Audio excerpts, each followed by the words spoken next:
하늘에 계신 우리 아버지, 아버지의 이름을 거룩하게 하시며 아버지의 나라가 오게 하시며 아버지의 뜻이 하늘에서와 같이 땅에서도 이루어지게 하소서. 오늘 우리에게 일용할 양식을 주시고 우리가 우리에게 잘못한 사람을 용서하여 준 것 같이 우리 죄를 용서하여 주시고 우리를 시험에 빠지지 않게 하시고 악에서 구하소서.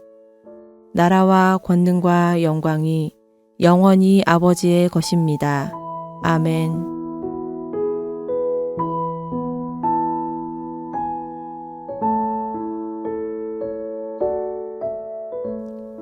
내 형제들아, 너희가 스스로 선함이 가득하고 모든 지식이 차서 능히 서로 권하는 자임을 나도 확신하노라.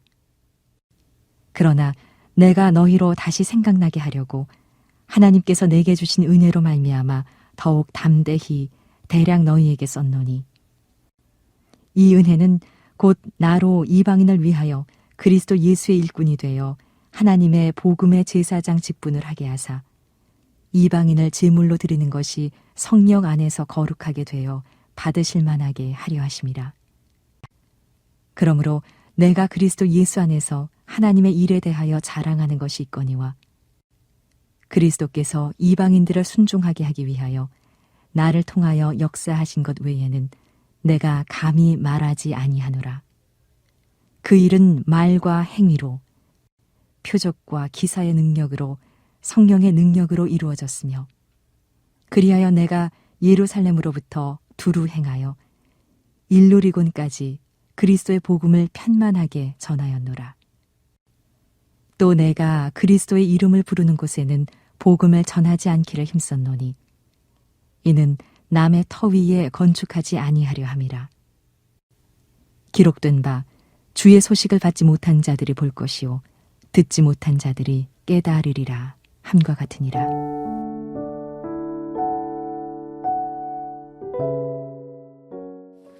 (10월 9일) 목요일 새벽입니다.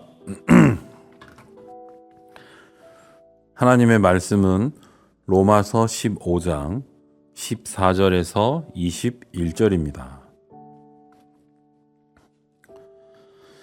여러분, 혹시 이런 경험 있으신가요?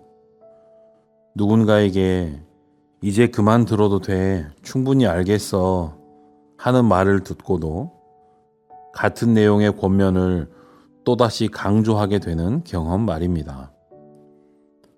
부모가 자녀에게 공부하라고 반복해서 말하거나 의사가 환자에게 건강 습관을 고치라고 반복하는 이유가 무엇입니까?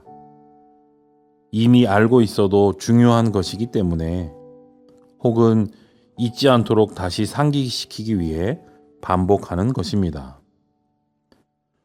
오늘 본문의 사도 바울도 바로 그런 마음으로 로마 교인들에게 편지를 씁니다. 이미 믿음이 있고 선함과 지식으로 충만하다고 인정하면서도 다시금 복음의 핵심을 상기시키는 것입니다. 왜냐하면 이 복음은 단 한 번만 들어서는 부족하기 때문입니다. 복음은 우리의 삶 속에서 끊임없이 새로워져야 하고 날마다 붙들어야 할 진리이기 때문입니다. 그렇다면 바울은 어떤 말씀으로 다시금 복음을 강조하며 자신이 받은 사명을 설명했을까요? 바울은 로마 교인들을 향해 너희가 선함이 가득하고 모든 지식이 차서 서로 권면할 수 있다고 말합니다. 바울은 이미 그들이 성숙한 신앙 공동체임을 인정하고 있습니다. 그러나 거기서 멈추지 않습니다. 바울은 15절에서 자신이 담대히 다시 기록한 이유를 밝힙니다. 바로 이방인을 향한 자신의 특별한 사명을 설명하기 위함입니다. 또한 바울은 자신을 이방인을 위한 제사장으로 표현합니다. 그는 복음을 통해 이방인들을 하나님께 드리는 거룩한 제물로 삼는 일을 자신의 소명으로 여겼습니다. 그리고 이 사역은 단순한 말이나 전략이 아니라 성령의 능력과 표적과 기사를 통해 이루어진 것이라고 강조합니다. 이렇게 바울은 자신의 사역의 성격을 분명히 한 뒤 마지막으로 사명의 방향을 밝힙니다. 그는 이미 복음을 들은 곳이 아니라 한 번도 듣지 못한 사람들에게 복음을 전하는 것을 자신의 원칙으로 삼았습니다. 이사야 52장 15절 말씀처럼 보지 못한 자들이 보게 되고 듣지 못한 자들이 깨닫게 되는 그 날을 기대하며 사역에 임했던 것입니다. 그렇다면 이 말씀을 통해 오늘 우리가 붙잡아야 할 교훈은 무엇일까요? 첫째, 복음은 반복해서 상기시켜야 한다는 것입니다. 로마 교인들은 성숙했지만 바울은 다시금 복음을 상기시켰습니다. 우리도 마찬가지입니다. 오랫동안 신앙생활을 했지만 그럼에도 불구하고 우리는 매일매일 복음을 묵상하고 붙들어야 합니다. 교회에서 계속해서 복음을 선포하는 이유도 바로 여기에 있습니다. 둘째, 우리의 사명은 복음을 세상에 전하는 것입니다. 바울은 자신을 제사장으로 여기며 이방인을 하나님께 드렸습니다. 마찬가지로 오늘 우리는 우리의 가정, 일터, 지역 사회에서 복음을 전하는 제사장적 역할을 감당해야 합니다. 또한 복음은 성령의 능력으로 전파된다는 것입니다. 복음은 말과 지식으로만 되는 것이 아니라 성령께서 역사하셔야 변화가 일어납니다. 우리가 전도할 때 두려워하지 말아야 할 이유가 바로 여기에 있습니다. 우리가 하는 것이 아니라 성령께서 함께 하시기 때문입니다. 마지막으로 아직 복음을 듣지 못한 사람들에게로 우리가 나아가야 한다는 것입니다. 바울은 이미 복음을 들은 곳이 아니라 아직 듣지 못한 이들에게 나아갔습니다. 오늘 우리에게도 이 마음이 필요합니다.